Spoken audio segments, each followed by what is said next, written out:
Hello everyone, कैसे हैं आप लोग। उम्मीद है कि आप लोग अच्छे होंगे। आज की हमारी सीरीज का नाम है काचर कोटा, पार्ट नंबर 6। एपिसोड की स्टार्टिंग में रोडो यहाँ पे तेजी के साथ भाग रहा होता है और कहता है मुझे उनकी आवाज भी नहीं आ रही है। वह लोग एक लिफ्ट के सामने खड़े होते हैं। गेस कुछ लोगों को भेज देता है और कहता है तुम लोग ऊपर जाके हमारे लिए हेल्प बुलाओ। और मैं जाकर जैनका को देखता हूँ। वहाँ पे आगे से कोई आता हुआ दिखता है। यहाँ पे ग्रेस कहता है शुक्र है वहाँ से लगता है वो आ रहा है। वह कहता है जैनका क्या तुम ठीक हो ना, और तुमने उन रेडर से पीछा कैसे छुड़ाया। तभी यहाँ पे वही आदमी आ जाता है और कहता है सफेद बाल जिसका रंग गहरा है, और यहाँ पे वह रूडो की पहचान कर रहा होता है। गैरेज कहता है तुम कौन हो। तो आदमी पीछे से चल के पहुंच जाता है और कहता है तुम वही हो, वो स्पे राइट गिवर्स। और तभी वहाँ की वह दीवार को चकनाचूर कर देता है। गैरेज कहता है इसने तो रास्ता बंद कर दिया। वह कहता है ओह नो, यहाँ पे तो और भी लुटेरे हैं। ये क्लीनर्स का मेंबर है, अगर तुमने इसे कुछ भी किया तो तुम क्लीनर्स की दुश्मनी लोगे। वह आदमी बोलता है मुझे आने में देर हो गई। वो क्या हुआ कि मैं जरा रास्ता भटक गया, मैंने गलत मोड़ ले लिया और मैं जब तक यहाँ पहुंचा तो खेल खत्म हो चुका था। गैरेज कहता है जैनका कहाँ है। तुम जिस रास्ते से आए हो वहाँ पे एक क्लीनर और था। वह कहता है पता है कोई है जो तुमसे बात करना चाहता है, तुम मेरे साथ चलो ना मेरे प्यारे स्पिरिट। तो इसका मास्क खींच के हटा देता है, बोलता है यहाँ पे तो ट्रैश बीच नहीं है, अब तुम इस मास्क को उतार सकते हो। रूडो कहता है तुमने उस डंडे वाले क्लीनर्स के साथ क्या किया। वह कहता है फिक्स मत करो यार, जब अपोनेंट तगड़ा हो तो मैं इसके साथ नरमी से पेश आता हूँ, और वो जिंदा है बस मैंने उसे बेहोश किया है। हालांकि मुझे नहीं लगता कि वो मेरे जहर का मजा ले पा रहा होगा। वो अपने हाथों से कुछ शीश निकालता है और कहता है चलो बच्चों तुम मेरे साथ चलो। वह जहर एक हथियार में चेंज हो जाते हैं और कहता है क्या तुम मेरे साथ चलोगे ना। सपोर्टर्स उस पर हमला करते हैं। वह उन दोनों पर भारी पड़ने लगता है। वह हाथ में कहता है तुम में काबिलियत तो है लेकिन वो मेरे किसी काम की नहीं। गैरेज कहता है मैं किसी भी कीमत पे अपनी टीम की सेफ्टी का ध्यान रखूं, और चाहे मुझे किसी से भी लड़ना पड़े, और मैं इन्हें कुछ भी नहीं होने दूंगा। तभी यहाँ पे वह आदमी कहता है मैं तो भूल ही गया कि क्लीनर सपोर्टर्स कहलाने वाले कमजोर लोगों को रखते हैं। एक कमजोर इंसान क्या घंटा हिफाजत करेगा। रूडो कहता है ए गैरेज तुम इससे निहत्तर नहीं लड़ सकते, तुम पीछे हट जाओ दोस्त, तुम्हें मेरी हिफाजत करने की जरूरत नहीं है, मैं इसे खुद निपट लूंगा, तुम सामने से हट जाओ। तभी वह आदमी बोलता है मेरे स्पिरिट दोस्त तुम वादा करो तुम मुझसे नाराज नहीं होगे, क्योंकि ये लगता है कि ये मर चुका है। ये सब देख के रूडो चौंक जाता है। वह आदमी कहता है लेकिन टेंशन वाली बात नहीं है, लेकिन ये लोग तो वैसे भी किसी काम के नहीं होते। और वह उस पर फिर से अटैक कर देता है। यहाँ पे उसका ताबीज निकल के गिर जाता है। रूडो ये देखकर फुल शॉक में चला जाता है। तभी वह पास्ट में रूडो अपना सर दीवार से मार रहा होता है। रैप्टो यहाँ अंदर आ जाता है और कहता है रूडो तुम यहाँ क्या कर रहे हो, और उसे रोकने लग जाता है। और यहाँ पे वह देखता है रूडो के सर से खून बह रहा होता है। ये तुमने क्या किया, तुम अपना सर दीवार से क्यों मार रहे हो। रूडो कहता है आपने दूसरों को चोट पहुंचाने से मना किया था इसलिए। रैप्टो कहता है इसलिए तुमने खुद को ही चोट पहुंचा दी, तुम ऐसा क्यों करते हो रूडो। रूडो मुझे लगा था कि तुम्हारा हाथों का दर्द कम होने के बाद से तुम थोड़े शांत हो गए हो, तुम लोगों से भी दूर दूर रहते हो, और क्या बात है, तुम्हारा ऐसा करने की वजह क्या है। रूडो कहता है नहीं ऐसा करने की कोई वजह नहीं है और कोई बात भी नहीं है, पर मैं एक ही चीज महसूस करता हूँ हमेशा, वो है गुस्सा। और अगर आप पूछेंगे कि ये किस बात का गुस्सा है तो मैं समझा नहीं पाऊंगा। रैप्टो कहता है मैं समझ गया, तुम्हें लगता है तुम्हारे पेरेंट्स ने तुम्हें छोड़ दिया था और इस बात ने तुम्हें यकीन दिला दिया है तुम बेकार हो।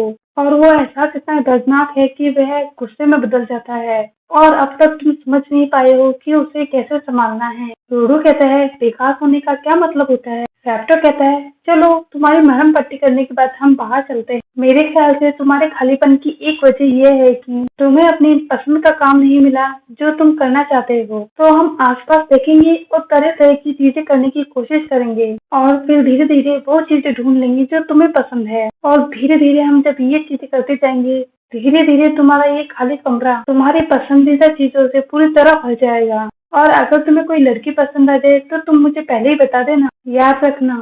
यहाँ पे उसके अंकल उसे बाहर ले जाते हैं और कई तरह की बुक्स दिखाते हैं और फुटबॉल खिलाते हैं, साथ ही खाना बनाना भी सिखाते हैं। रैप्टर कहता है अब तक तुमने कुछ चीजों में थोड़ी बहुत दिलचस्पी दिखाई है, लेकिन अब भी कोई कमी तो है। खैर आज तो सिर्फ पहला दिन है, तो कल देखते हैं। तभी यहाँ एक आदमी कचरा डालने आता है। रूडो रैप्टर से पूछता है कि यहाँ वो आदमी क्या कर रहा है। रैप्टर बताता है वो तो शहर वाला अपना कचरा बाहर फेंक रहा है। यहाँ रूडो तेजी से भाग के उस कचरे की ओर भागता है। रैप्टर कहता है रूडो रूडो तुम ये क्या कर रहे हो। रूडो एक मास्क निकाल के उसे देखकर रोने लग जाता है। रैप्टर कहता है तुम इस वक्त क्या महसूस कर रहे हो। रूडो कहता है ये तो बस थोड़ा सा ही तो टूटा हुआ है, इसे फेंकने की क्या जरूरत है, और इसमें अभी बहुत जान बाकी है, ये ठीक नहीं है। रोते हुए रूडो कहता है और मुझे इसे ठीक करना है। रैप्टर कहता है लगता है कि तुम्हें अपना काम मिल गया। हाँ मैं समझ गया, तुम दूसरों के फेंकी हुई चीजों की कीमत समझ सकते हो। अर्जेंट में रूडो गुस्से में उस आदमी को देख रहा होता है। यहाँ गैरेज कहता है मैं समझ गया कि ये अपना वाइटल इंस्ट्रूमेंट इस्तेमाल नहीं कर पा रहा था, हमने इसे गलत समझ लिया था।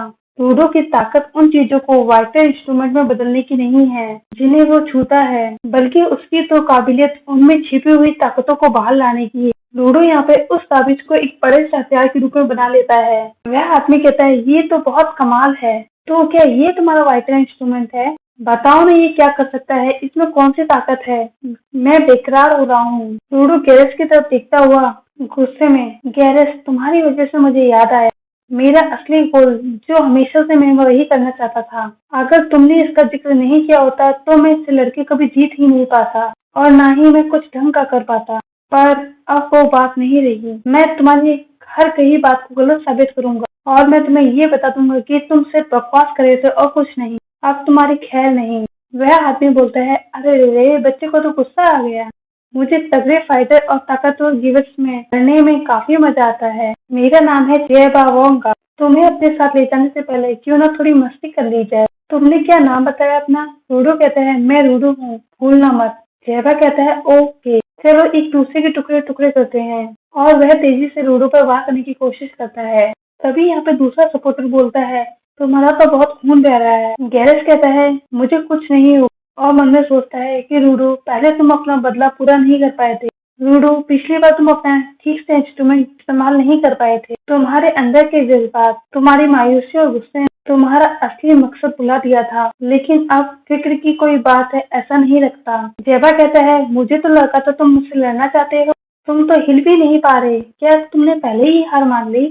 रूडो कहता है मुझे हिलने की जरूरत ही नहीं। जेबा यहाँ तेजी के साथ हमला करता है। तभी वह कहता है तुम मेरे सामने से हट क्यों गए, तुमने मेरा सारा मजा खराब कर दिया, और तुम भी तो कुछ करके दिखाओ ना। तभी वह अपने लंजों से उसे मारने की कोशिश करता है, और यहाँ पे वह चीज उसे बार बार उसके बार से बचा रही होती है। जेबा कहता है ये हो क्या रहा है, मेरे वार का तुम पर कोई असर नहीं हो रहा। रूडो कहता है गैरेज ने कहा था कि वह इस ताबीज से सबके सही सलामत आने की प्रार्थना करता है। जेबा कहता है सही सलामत वापस आना मतलब बिना चोट खाए। चोट ना लगने के लिए अच्छे से अच्छा डिफेंस जरूरी होता है। रूडो कहता है इसलिए बस मैंने यही सोचा, चाहे जो हो दुश्मन का वार हमेशा खाली जाना चाहिए। जेबा कहता है ये वही काबिलियत है जो रास्ते से दुश्मन को हटाने की काबिलियत बढ़ाती है। मानना पड़ेगा ये अच्छी ताकत है, लेकिन ये भले ही मेरे किसी भी वार से तुम पर कोई असर नहीं हो रहा हो, लेकिन तुम्हारे वार से मेरे पर कोई असर नहीं पड़ेगा बच्चे। रूडो कहता है क्या तुम्हें अब तक एहसास नहीं हुआ, मैं अपने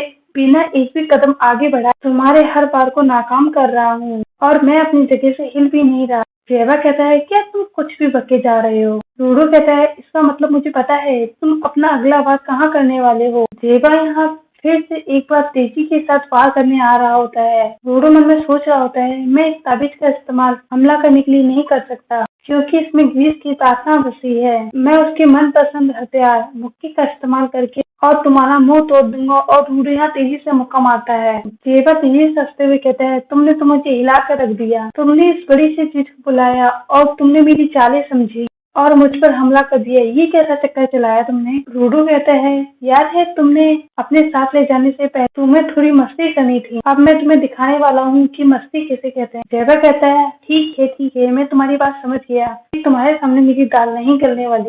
क्या तुम्हें मेरी बुरी तरह पिटाई होते हुए देखकर बुरा नहीं लग रहा? रूडो कहता है तुम्हारे लिए तो बिल्कुल भी नहीं। और अचानक यहाँ पे जेबा पीछे से आके रूडो पर वार करने लगता है। तभी वह ताबीज उसे आके फिर से बचा लेता है, और यहाँ पर रूडो फिर से उसे एक मुक्का मारता है, और यहाँ पर जेबा तेजी के साथ दीवारों पे मारता हुआ और उनके पीछे से वह पत्थरों से रूडो पर वार करता जाता है और जेबा यहाँ जब भी इंटेंशनली उस पर वार करने के लिए आता है तभी वह ताबिज उसे बचा लेता है। रूडो उसे मुक्के से मारने लग जाता है। यहाँ जेबा उसे बुरी तरह कंफ्यूज करने की कोशिश करता है और उसे जब भी मारने की कोशिश करता है यहाँ पर रूडो और उसकी काफी अच्छे से धुलाई करने के बाद जेबा थक कर एक जगह गिर जाता है। रूडो कहता है तुम्हारा इससे पेट भर गया हो या तुम और भी कुछ खाना चाहते हो। जेबा हंसते हुए कहता है सालों बाद इतनी अच्छी पिटाई हुई है यार और मुझे पीटने में तुम्हें भी काफी मजा आया होगा ना, सही कहा ना। और लड़ाई में दोनों को मजा आना बहुत जरूरी है, लेकिन मार खाते हुए मैंने एक बात पर गौर किया, तुम्हारा एक वाइटल इंस्ट्रूमेंट